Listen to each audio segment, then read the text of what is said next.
Puedo existir. Escucho una ola y es mi voz. Ya estoy aquí. Bueno, muchas gracias Semiramis, muchas gracias al Museo Thyssen por esta invitación que me hace mucha ilusión. Como dijo Semiramis,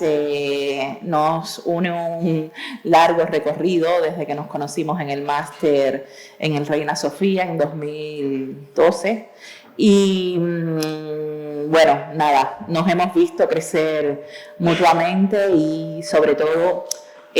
tratar siempre, ¿no?, de mirar a temas, a objetos de estudios que suelen estar invisibles y que precisamente el hecho que ocurra un ciclo como este en un museo como el Thyssen, unido a todo lo que está trayendo también la exposición que ahora se puede visitar de la memoria colonial, pues es un momento realmente para disfrutar y para poner, ¿no?, en escena ideas que nos vienen atravesando desde hace mucho tiempo. Yo no me caracterizo por la síntesis, os pido disculpas desde ya.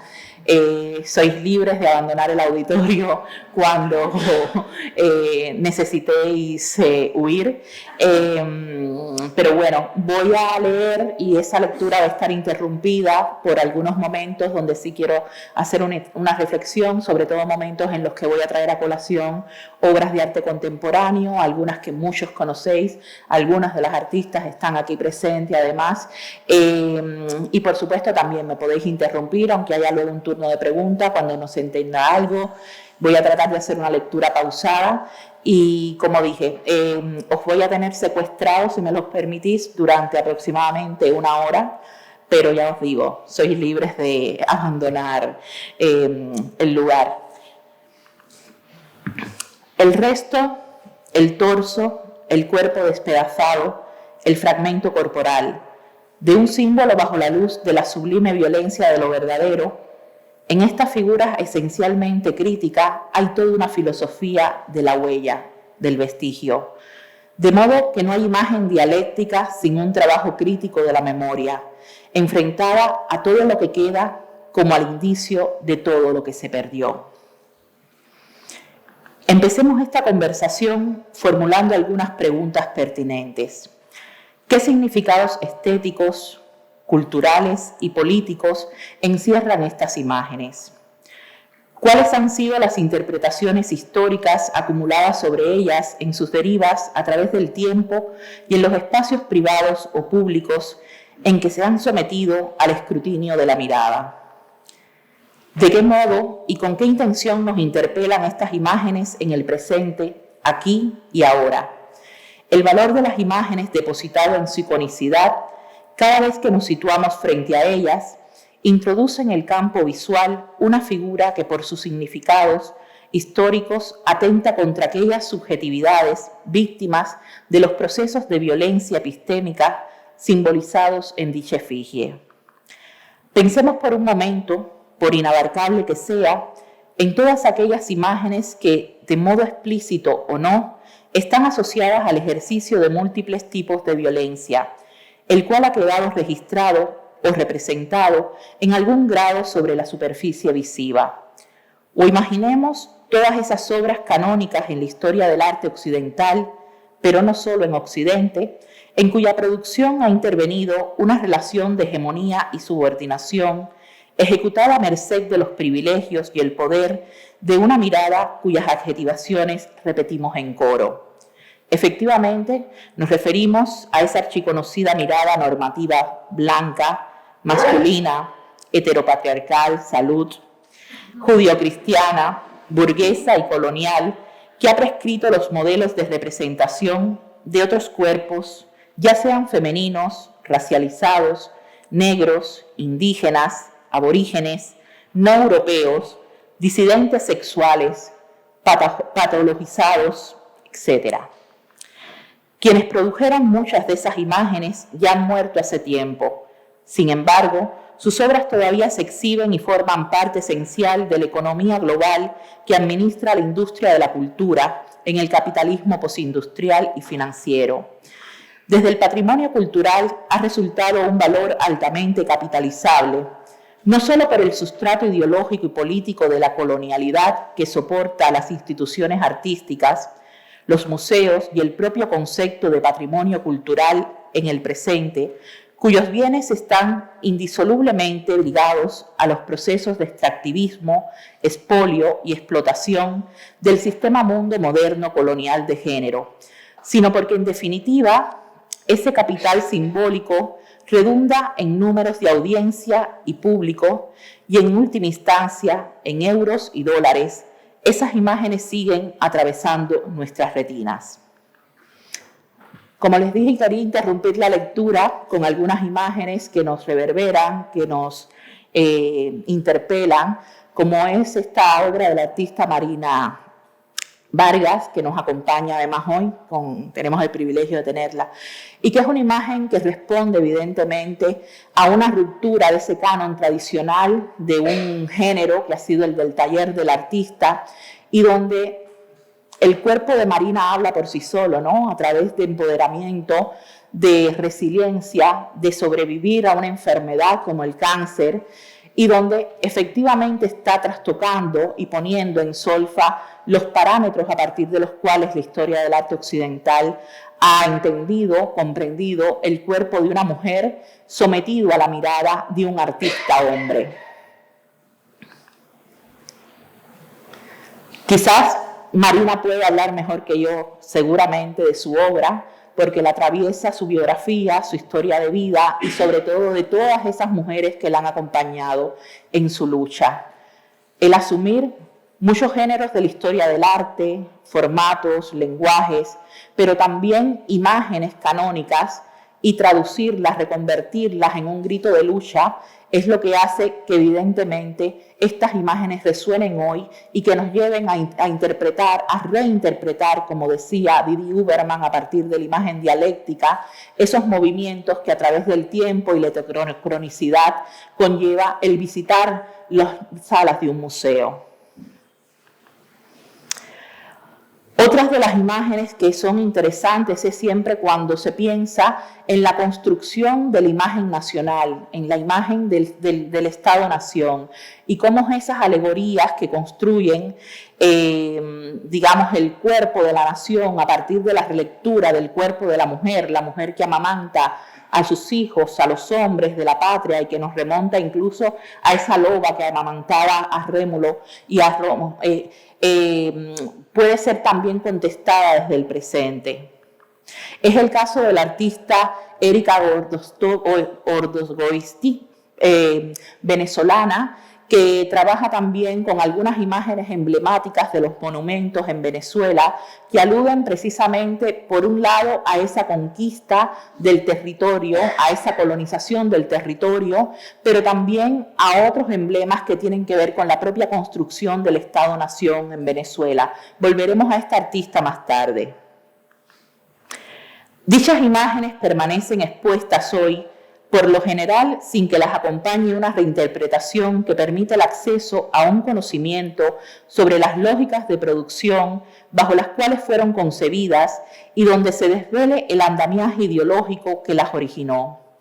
Por eso, muchas de esas imágenes portan el peso alienante del fetichismo que las deslocalizó y privó de sus funciones sociales en un lugar antropológico, en el seno de una comunidad local. Incluso su propia condición de imagen participa en esa enajenación que ha supuesto la exportación e importación de tantos artefactos en el sistema mundo moderno colonial de género. Tras los procesos de descolonización, a fecha actual son ínfimos los casos de reparación de la memoria histórica que han resultado de las campañas y luchas emprendidas por reclamar el patrimonio material e inmaterial robado. Han sido además operaciones que han enfrentado las complejidades geopolíticas de un mundo cuya cartografía y fronteras artificiales responden a las construcciones modernas del Estado-Nación y a una totalidad que excluye e ignora el territorio y los derechos de las minorías en las narraciones de la nación postcolonial. Las guerras de aplastante actualidad, de las que somos espectadores mediatizados y que rentabilizan mediáticamente el dolor de los demás,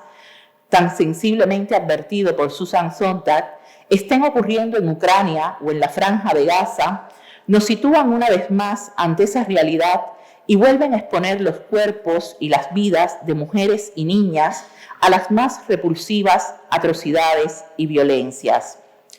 Un ejemplo harto ilustrativo de esas paunas históricas en la política exterior y de los conflictos de representatividad de las minorías étnicas en el magma de la nación postcolonial lo podemos encontrar en la repatriación del cuerpo de la mujer de la etnia Khoikhoi, Sarji Barman. Este es el emblemático y trágico caso de una persona esclavizada y exhibida en los circos humanos de Londres y París a inicios del siglo XIX, bajo el seudónimo racista de Venus Hottentote. Tras su muerte, el cuerpo de Sarji Barman fue objeto de estudio del racismo eugenésico y terminó siendo desmembrado y exhibido en el Museo del Hombre de París durante un siglo y medio. Finalmente, entre 1994 y 2002, luego de un largo proceso legal de casi una década, a raíz de una petición de Nelson Mandela y el gobierno de Sudáfrica al Estado francés, los restos de Sarji Barman fueron repatriados y enterrados en su tierra natal. Mientras tanto, traigo de nuevo aquí una obra de una artista contemporánea, en este caso es Teresa Díaz Nerio, una artista originaria de República Dominicana que vive en los Países Bajos. Y sobre todo lo que me interesa llamar en estas imágenes la atención es no tanto a esa piel que cubre, ¿no? Esa piel a partir de la cual la artista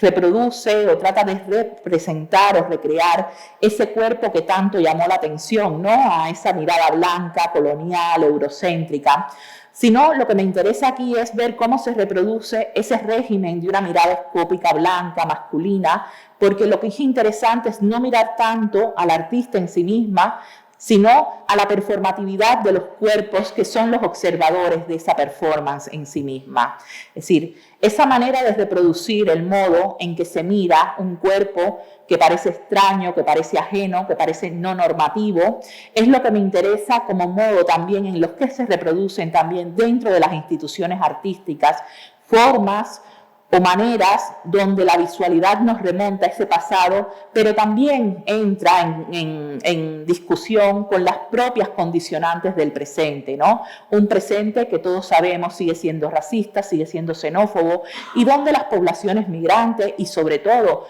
muchas mujeres migrantes están expuestas a todas estas violencias que parten de la mirada como algo simbólico, pero también de algo muy pragmático, muy físico en los oficios, en la manera en que se subordinan dentro de las economías domésticas, en las vidas y en las casas de las clases medias europeas. Mientras tanto, hoy en día son contados los museos de ciencias naturales, de antropología, etnológicos, etnográficos y de arte que han revisado sus colecciones desde una perspectiva crítica que ponga en cuestión y someta a juicio la procedencia de unos fondos acumulados mediante la expansión imperial y la voracidad colonial. Son pocas las intervenciones museográficas y las narrativas expositivas que dan cuenta de los procesos históricos de violencia a partir de los cuales se gestaron las imágenes estereotipadas y exotistas de un mundo que quedaba fuera de la racionalidad eurocéntrica, y más escasos aún son aquellos gestos estatales e institucionales de restitución y devolución del patrimonio usurpado a sus contextos de origen. Tan nocivas como la resignificación racista y colonial de artefactos abducidos de sus lugares antropológicos y de sus funciones en la vida de una comunidad para ser cosificados en tanto objetos estéticos en las vitrinas de los museos metropolitanos, son aquellas imágenes románticas, idealizadas y esteticistas que los modernismos y una disciplina como la historia del arte construyeron en torno a la alteridad. Basta repasar el inventario de imágenes de los cuerpos femeninos producidos desde la antigüedad grecolatina hasta el siglo XX para diseccionar la poliédrica codificación de la mirada patriarcal que dominó los patrones de representación en las artes visuales, prescribiendo arquetipos específicos y malditos sobre el género. Las pinacotecas están plagadas de escenas de humillaciones, acosos, violaciones, incestos, secuestros, actos de pedofilia y mutilaciones en las que los cuerpos de las mujeres son el objeto primado de violencias instintivas y ancestrales. Desde las narraciones mitológicas a las religiosas, pasando por la pintura de historia y sus alegorías, los cuerpos de las mujeres se han transformado en fragmentos de órganos erógenos que concentran el régimen escópico masculino. Imaginemos, conscientes de la esterilidad de esta invitación, un mundo desprovisto de todos aquellos referentes visuales que son testigos del teatro de la historia. ¿Cómo serían nuestras ciudades si se demoliera todas las arquitecturas simbólicas de aquellos poderes modernos y premodernos que han perpetrado pasajes de violencia, terror y genocidio sobre diferentes poblaciones? ¿Cómo sería visitar el Museo del Louvre sin ver las fantasías orientalistas de Angres o recorrer las salas del Hermitage sin tropezar con las obras de la etapa marroquí de Matisse o con las pinturas tahitianas de Gauguin? ¿Estaríamos dispuestos a la quema de todas las pinturas de castas, como si con el humo de las telas calcinadas se pudiera esfumar la aberrante nomenclatura de esa taxonomía racista que pesa tanto hoy sobre los cuerpos en Afro-Latinoamérica? Es aquí donde la historia y la memoria entran en una disputa por la representatividad de las imágenes y donde indefectiblemente van emergiendo las capas de un palincesto en el que se superponen las interpretaciones residuales de su iconicidad y de sus pasados a las pulsiones que pujan por su resignificación en tiempo presente. En tanto imagen que persiste bajo el nuevo orden hegemónico de lo visual, per se,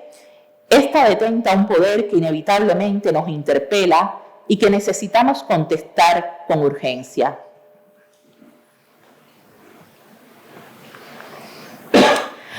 A la obra de Tarsila do Amaral, como a la de tantas otras artistas latinoamericanas, se le han aplicado los comodines y etiquetas fáciles de surrealista o cubista. Ante la imposibilidad de nombrar un universo de imágenes tan singular, a la par que transgresor y rompedor, fascinante para el París de los años 20, donde realiza su primera exposición europea, la artista brasileña en la Galería Tercier del 7 al 23 de junio de 1926. Pero lo interesante, a la vez que impostergable, ante este tipo de operaciones de equiparación para nada gratuitas, es intentar poner al descubierto los supuestos ideológicos que justificaron el relato historiográfico. Y cito: un apartheid invisible dictamina que cualquier elemento que manifieste el intercambio resultante de la realidad colonial, todo aquello que revele la conciencia de la intervención de los colonizadores en las vidas de los colonizados, ha de ser evitado como un mero derivado de segunda categoría. Distinción entre colonizadores y colonizados, por lo general marcada por la raza. Ahondemos en este argumento para tratar de comprender la potencia crítica y decolonial que sostiene la trayectoria visual en la obra de Tarsila do Amaral, que va desde A Negra, en 1923, pasando por Avaporú, en 1928, hasta Antropofagia, en 1929. Efectivamente, es A Negra una de las primeras representaciones brasileñas que pone en el centro de la imagen, con irreverencia y fuerza inusitada, al sujeto subalternizado, racializado, construido por el sistema moderno colonial de género,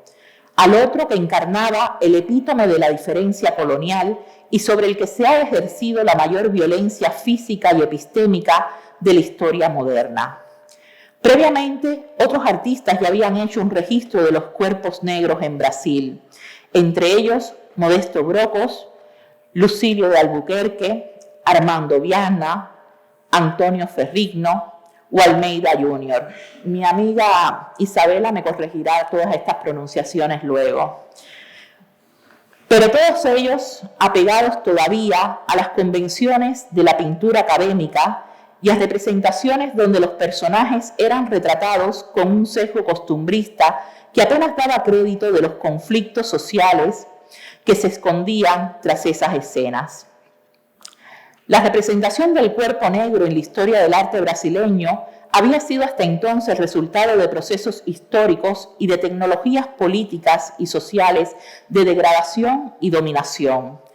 Performatividad social, definición de belleza, sexualidad, construcción racial y de género son elementos imprescindibles en la comprensión del modo en que se ha conformado un imaginario sobre el cuerpo negro atado a esquemas de colonialidad y relaciones de poder. Cuerpo sucesivamente disciplinado por medio de la violencia y la marginación, producido y transformado por múltiples políticas raciales. Cuerpo de mujer sometido a controles físicos y biológicos, utilizado como materia de reproducción en el sistema económico y la profilaxis colonial, donde su fin último recaía en proveer y aumentar la fuerza de trabajo para la explotación. De ahí que el cuerpo negro se convierte en anegra en territorio de análisis crítico y que plantee también de forma novedosa en la historia del arte de Brasil las intersecciones discursivas entre género, raza y sexualidad, sin duda una de las zonas de reflexión más delicadas del pensamiento postcolonial y cuyas representaciones devienen formas poliédricas de aproximación a las políticas de la diferencia en la actualidad. Esta obra que la creadora concibe durante el tiempo que asistió como alumna al taller de Fernand Leyer en París y que causaría la admiración del propio maestro y de sus condiscípulos, ha sido reiteradamente enmarcada como cubista, también como fauve debido a su cromatismo, y como cubista por la síntesis de la figura, la ruptura de la perspectiva tradicional, la deconstrucción en planos superpuestos, geometrizados y fragmentados de los miembros del cuerpo humano, labio sobre rostro, rostro sobre cuello, cuello sobre torso, seno sobre antebrazo, antebrazo sobre torso, codo sobre pierna, etc. A esto se suma el recorte de la figura sobre fondo plano, que ha interpretado el paisaje como bandas de colores que anticipan la evolución de la denominada etapa antropofágica en la obra del artista. El cuerpo estereotípico de la mujer negra, impuesto sobre un paisaje abstracto, del cual apenas la forma de una hoja verde recuerda el elemento vegetal. El investigador Edgar Vidal ha hecho un recorrido por las reacciones de la crítica de arte a esta obra emblemática de Tarsila do Amaral. Especialmente sugerentes se revelan los textos de la revista de la América Latina, entre los cuales Vidal cita ampliamente a Camille Moclet. Y cito: para comprender los desasosiegos estéticos, que son también políticos, de esta época, nos parece ilustrativa la nota de Camille Moclet, publicada en la revista de la América Latina en el año 1926. Este crítico narra las transformaciones de la pintura en Francia que van de 1875 a 1925. Para Moclet, la revolución pictórica se vuelve violenta y vulgar. En ese desorden son los cubistas los más extremos y los que buscan el poder a partir de una reclasificación general de las artes. ¿Quiénes son esos cubistas? El español Picasso es el alma de los revolucionarios y las ramificaciones de este movimiento se extienden a una serie de pequeños grupos aglomerados en Montparnasse, barrio que ha suplantado a Montmartre. Esta multitud de cubistas está compuesta en su mayoría de extranjeros que ocupan los salones de los independientes y los autónomos. Estos son rusos, serbios, japoneses, alemanes o incluso, afirma, negros y muy frecuentemente semitas. ¿Cómo conseguir una nueva cohesión de lo que él llama la escuela francesa?, se pregunta, frente a esa mascarada pictural donde tantos elementos internacionales entran en ebullición. Una escuela que permite evitar el alboroto de los admiradores de la gloria cómica del aduanero Rousseau, el tumulto de las muchedumbres partidarias de la deformación y del arte negro. Es esta, sin duda, una crítica al cubismo, pero también al proyecto de Tarsila, En ese contexto donde la fealdad aparece como una convención de la vida social, termina Moclé, no es de extrañar entonces que el público haya podido espantarse de la representación de los desnudos femeninos similares a gorilas multicolores. Fin de la cita. Es inevitable no encontrar detrás de las palabras de Camille Moclé los ecos del racismo eugenésico que predominó en las ciencias naturales y sociales entre el siglo XIX y principios del XX. Género, sexo y raza han sido elementos centrales en la organización colonial de la modernidad eurocéntrica. La interpretación de la diferencia dentro de parámetros biológicos y su artificial equiparación a un sistema de desarrollo y evolución situó interesadamente en un orden jerárquico cultural al hombre blanco europeo cristiano como justificación del colonialismo y de una violencia histórica sin precedentes ejercida sobre los otros construidos y ficcionalizados. La ciencia y el conocimiento, la racionalidad moderna, se encargaron de establecer un relato plausible del antropocentrismo europeo con el fin de narrar la legitimidad del genocidio sobre los cuerpos y las subjetividades de los otros colonizados. Las estrategias de convertir al otro en un ser inferior, por medio de su sometimiento a través del trabajo esclavo, de su clasificación como salvaje o animal, o de la ridiculización y estigmatización de sus características fenotípicas y saberes bajo criterios racistas, se convirtieron en prácticas fundamentales de la propaganda de la colonialidad, herramientas que alimentaban el imaginario trizado sobre los territorios y los sujetos coloniales. La antropología, la biología y la medicina fueron disciplinas determinantes en la producción del sujeto colonial y en su pretendida deshumanización al reconocerles como bestias a domesticar. Es cierto que Las señoritas de Aviñón de Picasso también sufrió todo tipo de apelativos degenerados y comparaciones infames cuando el lienzo vio la luz en 1907. Sin embargo, resulta inevitable preguntar si lo que tanto ofendía a Moclé era la imagen en sí misma, que no dejaba de ser una proyección epatante de la mala conciencia burguesa europea y del racismo de la mirada colonial, o si también influía en ello que la productora de esa figura poderosa, a la par que serena e inmutable en su ampulosidad y desnudez, fuese una mujer criolla brasileña. En cualquier caso, una subalterna a la que, no obstante, su condición social como miembro de la clase terrateniente paulista le concedía la capacidad de hablar, de viajar, de poder costearse la famosa Academia Julian y formarse en los talleres privados franceses, de codearse con la vanguardia parisina y con la bohemia que recalaba en la ciudad en los años 20, pero sobre todo le había dado la posibilidad de exponer en la reconocida Galería Francesa Percier con la correspondiente visibilidad que ello suponía. Todo esto ocurría en momentos en los que la Francia de entreguerras experimentaba un fervor por el exotismo de la negritud que se dio en llamar negrofilia o le tumult noir.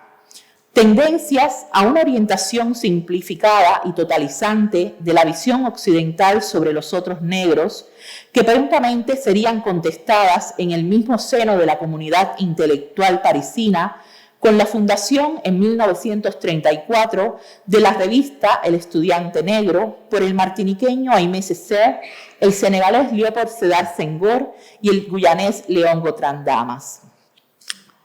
Con A Negra, Tarsila deja atrás el lastre académico y la incursión en el retrato convencional, abriendo una fase de trabajo que fue expuesta en Percier y que la historiografía ha definido como Pau Brasil, abarcando el período entre 1924 y 1927. Obviamente será una etapa donde la unión estética con su pareja, Oswald de Andrade, se hará evidente en el tratamiento de los colores y los motivos de la cultura popular, describiendo un paisaje cotidiano en el que la ciudad y el campo se traducen como el espacio de la vida étnica y nacional, el carnaval, el mercado, la favela.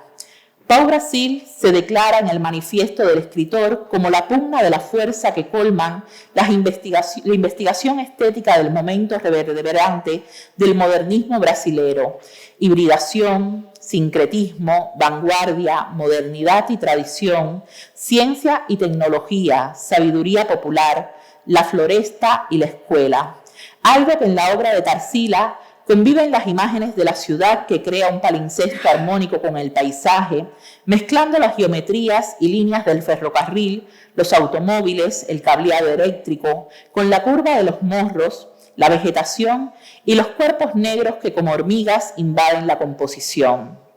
Cuadros que dan testimonio de su viaje al interior de Minas Gerais en 1924 en compañía, entre otros, del escritor Blaise Cendrars. Al respecto, aclararía la propia artista, y cito, el contacto con la tierra llena de tradición, las pinturas de las iglesias y de las viviendas de aquellas pequeñas ciudades esencialmente brasileñas despertaron en mí el sentimiento de la brasileñidad. Volviendo a los regímenes de influencia en los que la historiografía ha tratado de inscribir la formalización dianegra, resulta bastante recurrente la imagen de la Negresse Blanche de Brancusi. Edgar Vidal, en su inventario de textos sobre la obra, además sitúa la propuesta de Tarsila en una genealogía pictórica que incluye la Olimpia de Manet y pasa por Gauguin, Picasso o Leyer.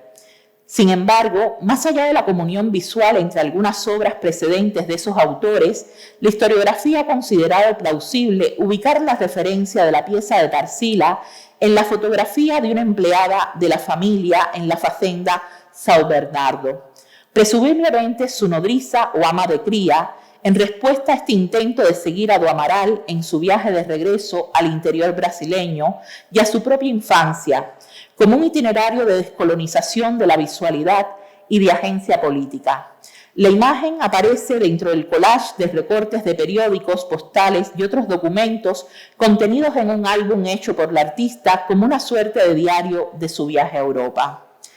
En ese sentido, resulta imposible ignorar que esta obra surge apenas con una década de antelación a uno de los textos paradigmáticos y fundacionales de las ciencias sociales y el pensamiento intelectual en Brasil, ocupados en la distinción de los rasgos de una supuesta identidad nacional. Nos referimos a Casa Grande y Senzala, la formación de la familia brasileña en un régimen de economía patriarcal de 1933, del antropólogo y sociólogo Gilberto Freire.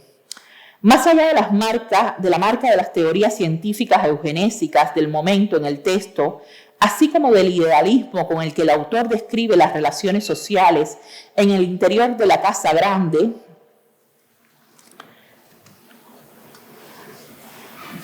en vínculo con la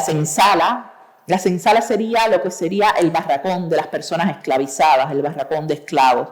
Freire reconstruía la historia social de Brasil, del Brasil colonial, sustentado en la economía azucarera y cafetalera y el sistema de plantación. Centro de ese orden esclavista y espacio cardinal del mestizaje que sienta las bases del proyecto político de la modernidad brasilera, afincada en la idea de la democracia racial, era en la Casa Grande, habitada por el blanco, europeo, criollo, amo, y la senzala, ocupada por el negro, africano, esclavo. Mientras que la figura del ama de cría o el ama de leche devenía en uno de los canales fundamentales de esa conexión en un orden físico al tiempo que simbólico. Y cito, en las casas grandes, donde algunas, se refiere a mujeres africanas o afrodescendientes, llegaron a ser casi omnipresentes como amas de cría de niños blancos, negras o mulatas, pechos de mujeres sanas, robustas, del color de las mejores tierras agrícolas de la colonia, mujeres de un color de mazapé, que es una tierra de arcilla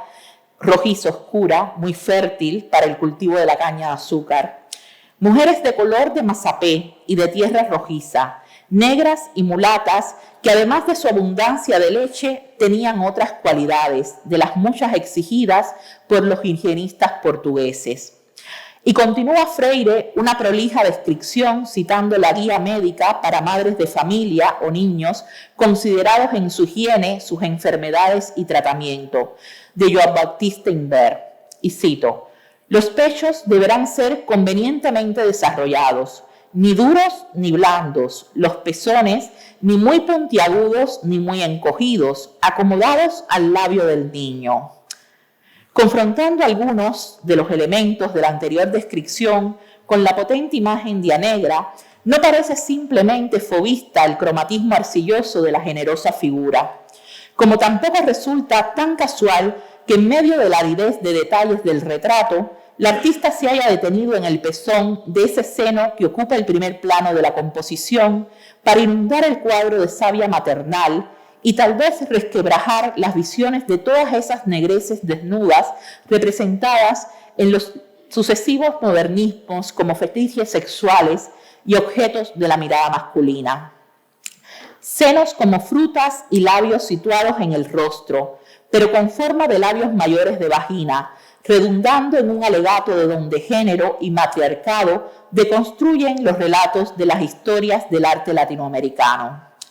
Por si no bastaran esas derivas semióticas a través de la imagen de Anegra, no pareciera pura coincidencia el hecho de que esta fotografía, que parte de la historiografía ha visto como modelo de la obra, haya sido extraída de un álbum de recortes del artista, foto que tal vez estuvo primero en el álbum de retratos familiar. Sin embargo, no quisiéramos leer esta imagen central en el discurso nacionalista brasileño como un icono desprovisto de fricciones en una narración que tensiona la inscripción en lo racial y de género. Por el contrario, si ahondamos en las posibles significaciones de la expresión adusta, casi escéptica del personaje, que ha sido interpretada como una mueca en una ligera aproximación formalista, tal vez no podamos ignorar el análisis que realiza la historiadora Cristian Silva Vasconcelos de las amas de leches como agente sociocultural. Y cito: en la segunda mitad del siglo XIX, las imágenes de mujeres africanas y afrodescendientes entraron en los álbumes de familias esclavistas por medio de las fotografías de amas de leche o nodrizas. Estas mujeres entraron al modelo de familia colonialista como esclavas domésticas con la función específica de amamantar y celar la prole eurodescendiente. En el interior de la sociedad esclavista, la costumbre de recurrir a la lactancia materna a través de la nodriza mostró su lado más inhumano. Cuando estaba esclavizada, la ama de leche no tenía derechos sobre la leche que su cuerpo producía, ni amamantar al bebé que había engendrado. En la mayoría de los casos, mamá e hijo eran separados inmediatamente después del parto. Mientras tanto, para ser aceptada como nodriza, la madre era sometida a una serie de exámenes físicos y morales. Durante el régimen de la esclavitud en Brasil, la separación de la madre africana o afrodescendiente de su hijo recién nacido podía ocurrir cuando la madre esclavizada se le impedía amamantar a su hijo y se le obligaba a ejercer como nodriza. En otros casos, la madre esclavizada buscaba garantizar la libertad a su hijo entregándolo a la rueda de expósitos, pues desde 1775 la legislación portuguesa otorgaba el estatus jurídico de libre a todo niño expósito, independientemente del color de piel o de la condición jurídica de la madre. Para las madres esclavizadas, esto representaba una esperanza de libertad para sus hijos. De ahí lo que podría, por un lado, leerse como una reivindicación de la comunión de cuerpo negro y blanco en la narración mestiza del discurso nacionalista brasileño proclamado por la democracia racial en el siglo XX.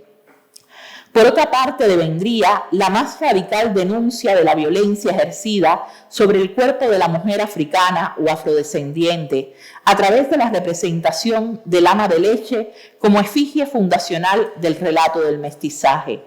Pero más allá, Anegra podría resumirse también como una metáfora descolonizadora que lleva a primerísimo plano, dentro de la pintura nacional del Brasil, la imagen del sacrificio de un sujeto femenino subalternizado y racializado, desprovisto de los más elementales derechos de ciudadanía en su condición esclavizada.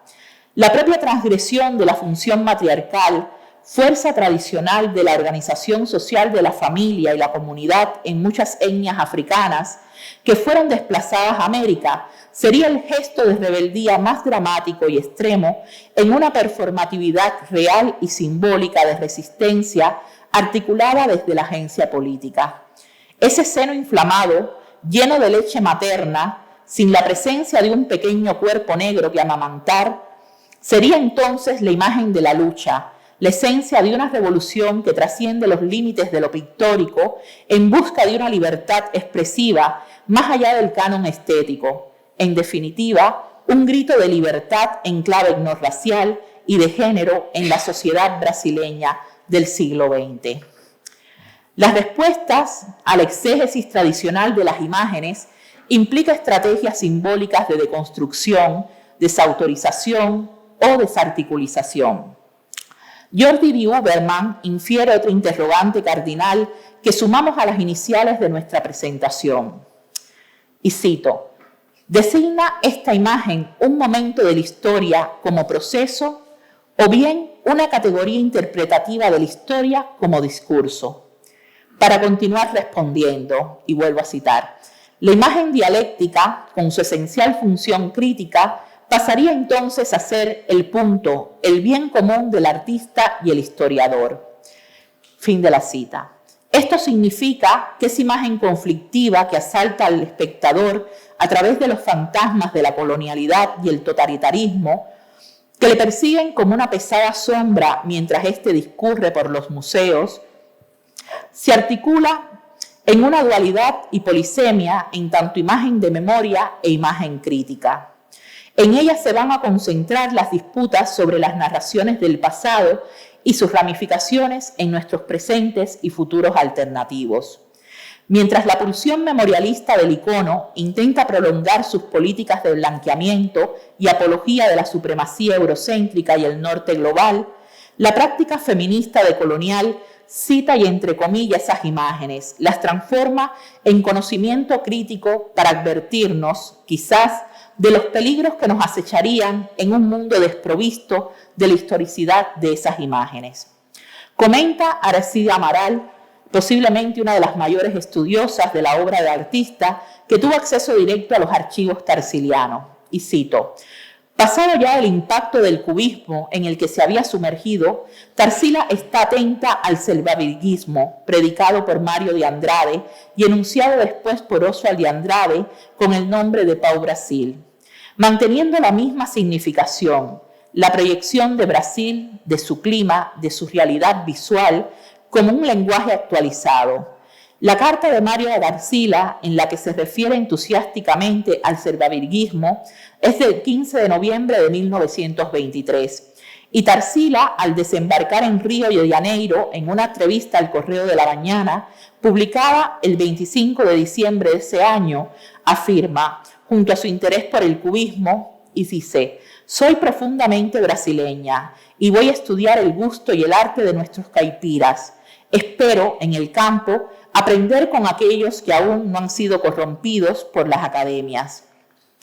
El 11 de enero de 1928, Tarsila de Amaral regala a Oswald de Andrade un cuadro fechado en 1927 que inmediatamente sería nombrado por el escritor junto al poeta Raúl Bob como Avaporú, hombre que come, y que inauguraría el movimiento antropofágico con su órgano difusor, la revista de Antropofagia, entre 1928 y 1929, en cuyo primer número, en el mes de mayo de 1928, aparece un boceto del lienzo y el manifiesto antropófago que se revela como la defensa de la cultura brasileña en un sentido nacional y étnico. Pinturas de esta época se mostrarían en París, volviendo a llevar el arte del artista a la Galería Percier entre el 18 de junio y el 2 de julio de 1928. Avaporú abre de pleno lo que se ha dado en llamar la fase antropófaga de la pintura de Tarsila, que se completaría con la obra Antropofagia en 1929. De hecho, el curador e investigador de los movimientos de vanguardia latinoamericanos en las letras y las artes, Jorge Sval, considera a Negra, Avaporú y Antropofagia un gran tríptico.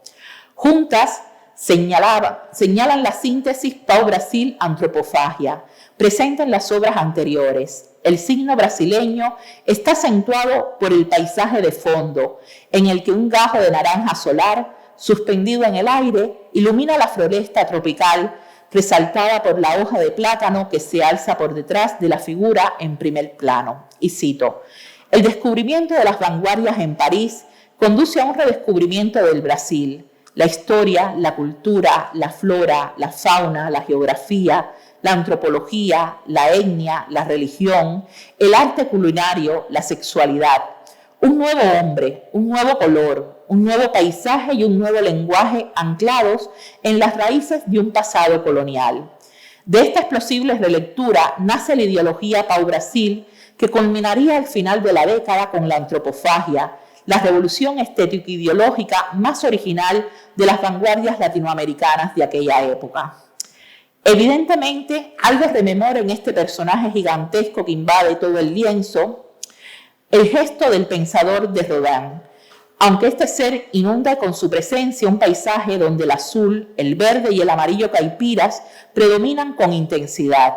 y en el que hombre y vegetación poseen la misma escala y el trazo simplificado que describe una comunión y una síntesis entre una racionalidad ancestral anclada en la naturaleza y la convivencia orgánica con la tierra. El sol pintado como una rodaja de piña y la figuración aparentemente naif remite engañosamente a la ingenuidad de los dibujos de la infancia. Incluso la misma Tarsila ha llegado a contar que con los años descubrió que ese personaje insólito y solitario que aparece en el paisaje de Avaporú quizás estuviese inspirado por un recuerdo solapado en el subconsciente de los cuentos que escuchaba de niña, tal vez en la voz de su ama de cría. Si en la etapa previa, Pau-Brasil, todavía la visión del paisaje competía con la esencia de una mirada urbana, regional, que aunque enfocaba el contexto social popular y el concepto etnorracial vibrante de la gente de a pie de calle, se mantenía pegada a estructuras de orden compositivo que contenían el color y las formas geométricas. Es el periodo de la antropofagia donde el artista verdaderamente rompe con todo atisbo de formalismo aprendido en París. Para la investigadora María Elena Lucero, en Pau-Brasil, la elección del paisaje como tema respondía a una opción simbólica. Síntesis del imaginario nacional donde el sujeto pueblerino es resignificado en su trabajo diario. Pero en Avaporú todo es simbolismo y agencia política, un ser que comulga con el paisaje, que está sentado en la inmensidad del sertón como sembrado, al igual que el gran cactus a su lado. Podríamos preguntarnos qué come ese ser nacional. ¿Acaso solo las influencias para luego deglutirlas y operar una transformación estética radical, como proclama el manifiesto antropófago? ¿Acaso ese sujeto subalterno que ha crecido en medio de la violencia de la colonialidad engulle el propio sistema que ha intentado domesticarle en el interior de la casa grande y las ensala y sale a la floresta para vomitar su propia subjetividad sobre el paisaje? Se funde con este, se adhiere a la tierra, reivindica una nueva forma de pertenencia y de ser moderno, siendo afrodescendiente e indígena. En antropofagia, la dualidad femenina-masculino se concreta en la concupiscencia de las dos figuras que protagonizaron a Negra y a Avaporú. Es quizás este cuadro del año 1929 un resumen en sí mismo de la relación sentimental y estética que unió al matrimonio do Amaral y Andrade durante casi una década, en la que se revolucionó completamente el panorama cultural brasileño, empezando en la Semana de Arte Moderno de Sao Paulo en 1922 y cerrándose con esta obra sin par en la escena visual del Brasil de la primera mitad del siglo XX. Pero también es una concepción híbrida y transcultural que atraviesa las definiciones étnicas y de género en la construcción de una subjetividad que no puede ser binaria, porque el contexto social que describe es más complejo que cualquier pluralidad blanco-negro, negro-indígena, o que cualquier simplificación bajo las políticas de la diferencia y los procesos de blanqueamiento y mestizaje que fricciona la idea y el proyecto político nacional de la democracia racial. El que el seno generoso de Anegra vuelva a presentarse en esta nueva composición en primerísimo plano, junto a los dos pies que se afincan en la tierra, nos devuelve un signo matriarcal. En Antropofagia, por otra parte, vemos multiplicado el paisaje de vegetación que comulga con las figuras sin llegar a ser del todo un fondo absolutamente separado de ellas, al tiempo que el verde se mezcla con el azul y llena todo el lienzo. Esos pies que se plantan en el suelo, como enraizándose a una tierra originaria, dejan su huella en Avaporú o en Antropofagia. Esos pasos que solo pueden darse en el viaje de retorno al país natal y en el encuentro con una herencia africana e indígena apartada del formalismo y la apropiación de los modernismos europeos, describen operaciones transversales en un pensamiento decolonial que vaga como un rumor en la cultura y el arte de América Latina en la primera mitad del siglo XX. Desde Anegra, Tarsila construye un imaginario moderno sobre una tierra caipira abonada con sangre y memoria, un signo femenino de maternidad y resistencia cultural. En Tarsila, el viaje transatlántico de ida y vuelta marca una dimensión espaciotemporal de ruptura lingüística y representacional. Desde ahí ocurre un reposicionamiento de la experiencia europea y es donde el artista encuentra el camino de regreso al sertón del nordeste brasileiro, al hilo de los discursos locales sobre la construcción de la nación que se encuentra en la voz de Gilberto Freire. Es entonces en la hibridación de la figura humana y el paisaje, en la inscripción de un sujeto afrolatino en un territorio y una geografía postcolonial, donde se reconoce una bifurcación que distancia a Tarsila do Amaral del imaginario cubista y surrealista. Desde esa perspectiva, la obra de Tarsila define una aproximación paisajística al contexto afrolatinoamericano, siendo plausible una lectura decolonial y de género de sus figuraciones. Este es un proceso simbólico de reencuentro con el tiempo y el espacio originario, es decir, con la infancia y el contexto afro-latinoamericano. En ese sentido, argumentaba Tarsila en una carta a sus padres: cada vez me siento más brasileña, quiero ser la pintora de mi tierra. Qué gratitud siento por haber pasado toda mi infancia en la hacienda. Las reminiscencias de esa época se me van haciendo preciosas.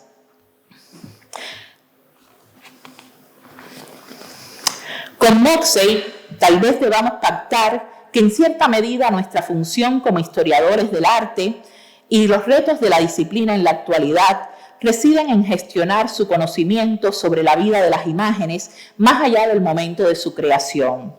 No obstante, cuesta dejar a un lado el prolongado escepticismo sobre una posibilidad efectiva de cambio de los tradicionales paradigmas historiográficos y de las políticas de visibilidad y legitimación de la institución arte, en un escenario cada vez más globalizado y que degluta en sucesivas modas las prácticas artísticas que acontecen en diferentes regiones de América Latina, África o Asia. Resulta difícil pensar que existirán en un futuro no muy lejano maneras diferentes de narrar y exhibir estas producciones, sin que estén atravesadas por las marcas del colonialismo interno y el paternalismo occidental.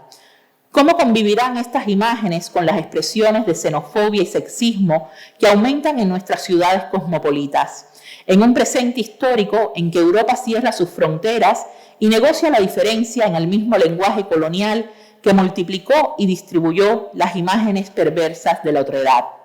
Anegra, Avaporú, Antropofagia parecen encarnar una vez más el desafío de la interpretación, en tanto ejercicio de traducción cultural, para desarticular el relato centrado de la modernidad y ejercer su derecho a una presencia esquiva y molesta, incluso ahora, sobre todo ahora. Moxey describe la presencia como, y cito, una reivindicación para que tomemos nota de lo que los objetos dicen antes de tratar de forzarlos en determinados patrones de significado. Fin de la cita. Y continúa argumentando: nadie ha sido más franco a la hora de desafiar las ideas historicistas de la periodicidad que Joyce Didi Huberman, quien defiende el anacronismo de las imágenes, insistiendo en que su presencia fenomenológica las hace capaces de desafiar el tiempo. Su capacidad para eludir el marco histórico hace necesario reevaluarlas y reinterpretarlas a través del discurso de su existencia.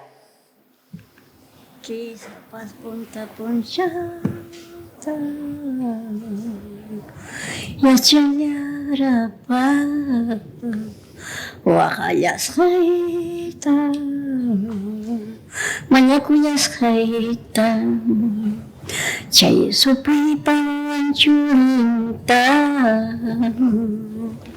chay tuta kaparipti rupune chapaya ni runakuna sipaya nanay niwami kainatamira ani Kantak labi ako na shorter ko surkanki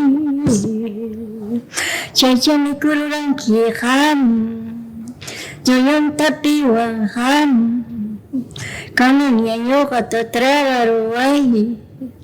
Kanan yanyo kata mikuruay Mamay kita hina Chayta kisomigual mitachu Chito tan hapinyar ako Manam yaki kurkapaschu Ochinan tapas Nanayinan tapas Chito tan hapinyar ako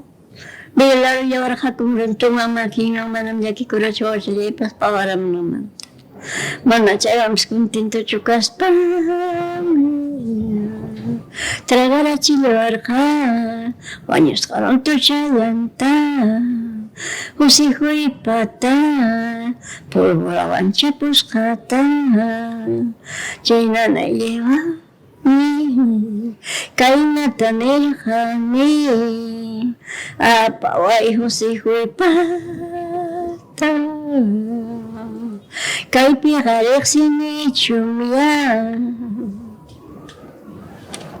Sa pakot yaris pa Wakapti ke mamalye Kamay kita kachichampi Pachko sudo ya kiwami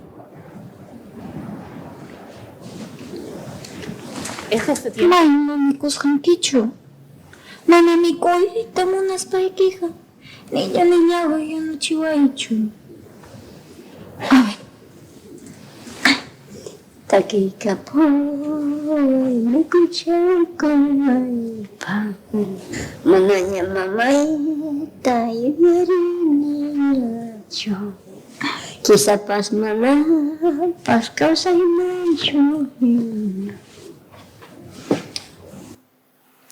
Es de ese tiempo histórico que regresa y trae al presente el trauma de las violencias raigales contra las mujeres que conlleva el colonialismo en su morfología más perversa a través de los conflictos armados, el terrorismo y las desigualdades sociales estructurales, el que narra el premiado filme del año 2009, La teta asustada, de la peruana Claudia Llosa. La película toma como motivo la memoria de los años del terror durante el conflicto armado interno en el Perú entre los años 80 y 90. Una época marcada por la perpetración de violaciones, crímenes contra las comunidades campesinas de los Andes y especialmente sobre las mujeres indígenas. Esa memoria es reconstruida a través del canto en quechua que teje la oralidad transgeneracional entre madre e hija. Fausta padece una enfermedad que la creencia popular denomina teta asustada, mancharisca nuño en lengua quechua. En una escena en la que entran en confrontación el imaginario popular y la medicina moderna occidental, en el hospital donde tratan a la protagonista, su tío le explica al escéptico doctor la causa del problema de la sobrina, de su miedo originario. Ella se refiere a la madre de Fausta, pues estuvo en el pueblo en la época muy dura. Con el terrorismo nació Fausta y su madre le transmitió el miedo por la leche. La teta asustada, así le dicen a los que nacen así como ella, sin alma, porque del susto se escondió en la tierra.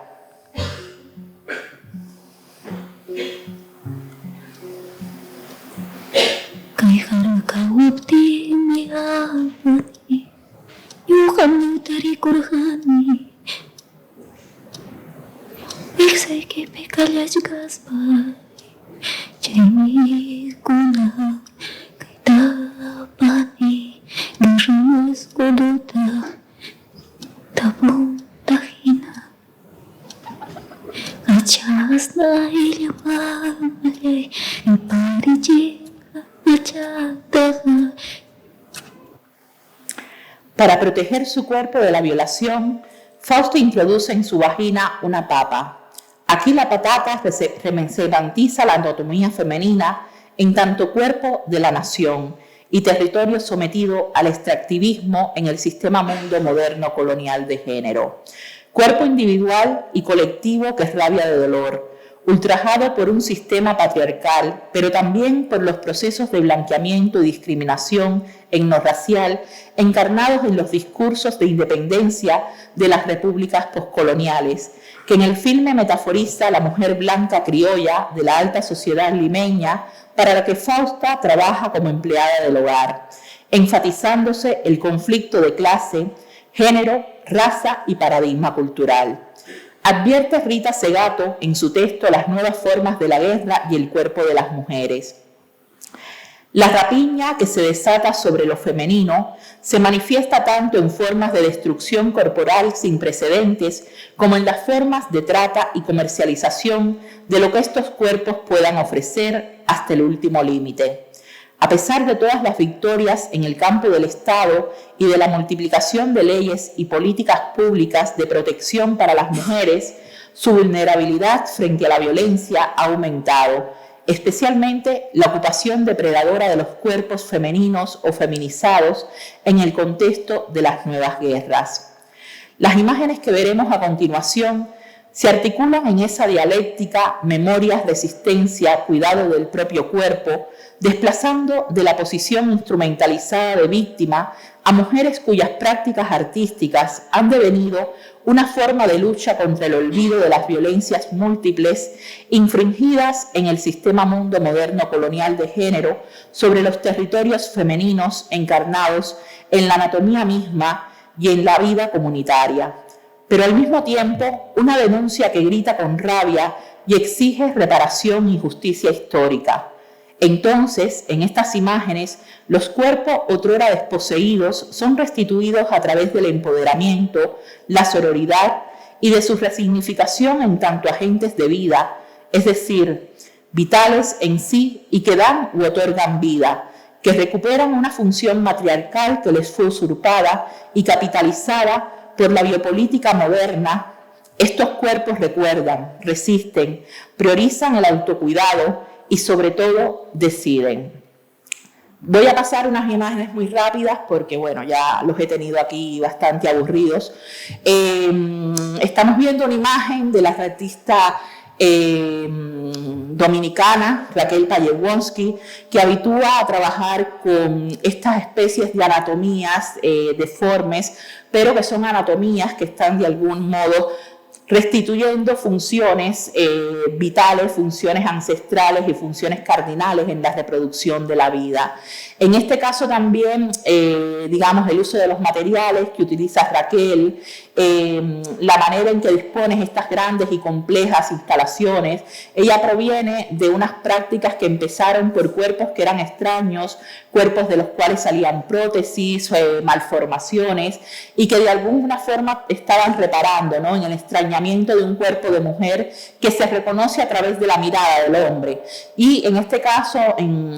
otras obras, y sobre todo las obras que está realizando en la actualidad, está trabajando también con toda una serie de instalaciones que se vinculan al territorio. En este caso es una instalación donde lo que contienen esas macetas en forma, o esos tiestos en forma de teta, en forma de seno, son plantas que precisamente contribuyen a la producción de leche materna. Otra artista cardinal, quizás Isabela puede hablar mucho mejor que yo de ella, es Rosana Paulino, y que es una artista también afrodescendiente, brasilera, que trabaja restituyendo toda una serie de saberes ancestrales que se vinculan, por supuesto, a la función de las mujeres en comunidades originarias, pero también en la manera de resistir de toda una memoria que tiene que ver con la diáspora africana. Hay una serie de instalaciones o de obras de Rosana Paulino que van haciendo toda esa reconstrucción de imágenes que aluden a la traza transatlántica, pero sobre todo a ese Atlántico vermelo, ese Atlántico rojo teñido por la violencia, ¿no? De toda la sangre derramada, y sobre todo, como decía y como aludía con el análisis de la obra de Anegra, y sobre todo ese texto de Gilberto Freire que introniza con la obra y con la imagen, que sobre todo estamos situados en la representación de un sujeto femenino que es el sujeto central y cardinal del sistema de plantación, es el sujeto sobre el cual se crea todo un andamiaje a partir de la reproducción de la mano de obra esclavizada. Es decir, el último fin de la mujer esclavizada era, a fin de cuentas, proveer, ¿no?, de fuerza de trabajo esclava para sustentar el sistema de las plantaciones, que es el espacio cardinal, el espacio epítome, donde se significa toda la violencia o la mayor violencia colonial. Sobre todo hay una instalación de Rosana Paulino que a mí me llama mucho la atención, porque es ese desplazamiento, ¿no?, del cuerpo, un cuerpo que se cinde, un cuerpo que se descentra, y que precisamente está hablando, ¿no?, de este no reconocimiento, es decir, de un cuerpo fragmentario, un poco la cita que poníamos al inicio de la presentación, ¿no?, aludía a esa vindicación de un cuerpo que es un objeto a partir de su fragmento, ¿no? Porque cada fragmento del cuerpo está simbolizando unas operaciones de violencia y una integración en un sistema moderno colonial de género.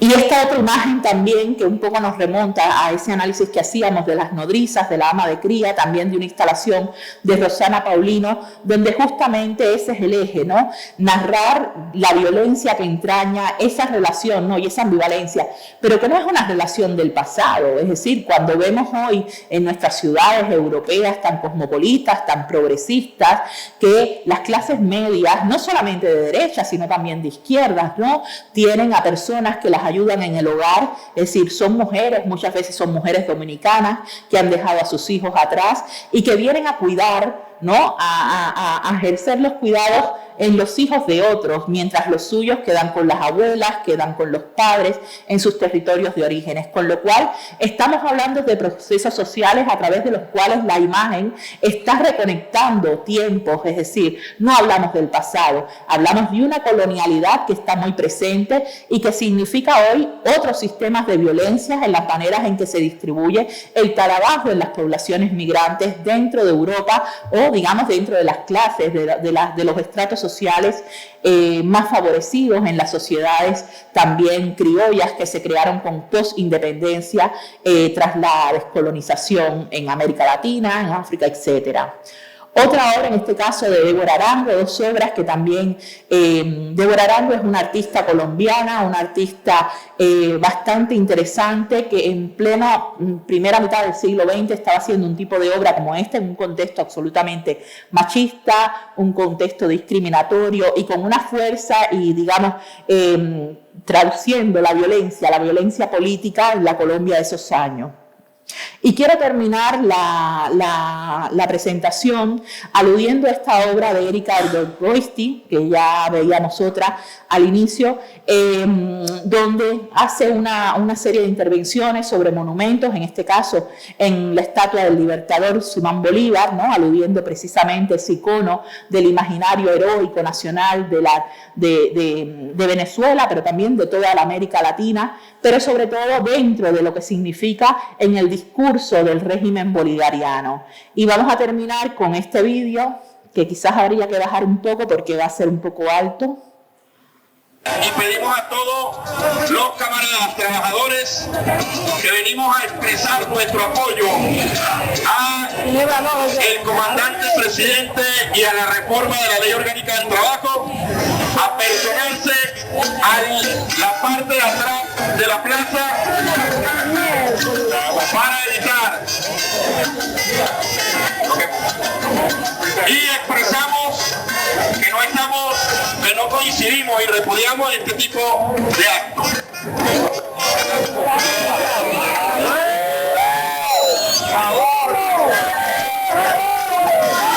Por favor, compañeros, los trabajadores, acercarse por acá. Compañeros que vinimos al acto de la preocupación de la Ley Orgánica del Trabajo. Ratificamos. Este acto no es parte de lo que nosotros, trabajadores, venimos a establecer hoy. Es un acto puramente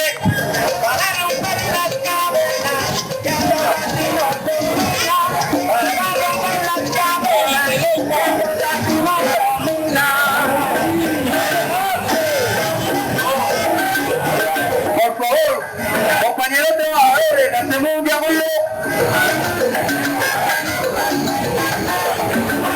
Compañeros.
Obviamente, terminar con estas imágenes de una performance de una artista venezolana que evidentemente hoy está en el exilio, como es lógico, tiene un motivo, ¿no? Y evidentemente repercute en la actualidad y en los sucesos de Venezuela, en ese secuestro, ¿no?, de la democracia una vez más, en un periodo electoral más, pero sobre todo tiene que ver con esa llamada de atención, desde donde una imagen, la performance, la performatividad desde el arte es fundamental, ¿no?, como una última frontera de libertad en sistemas políticos o en regímenes totalitarios, dictatoriales, y donde evidentemente nos remonta, ¿no?, a esta función que las imágenes tienen que tener hoy en nuestra cultura visual tan promiscua, tan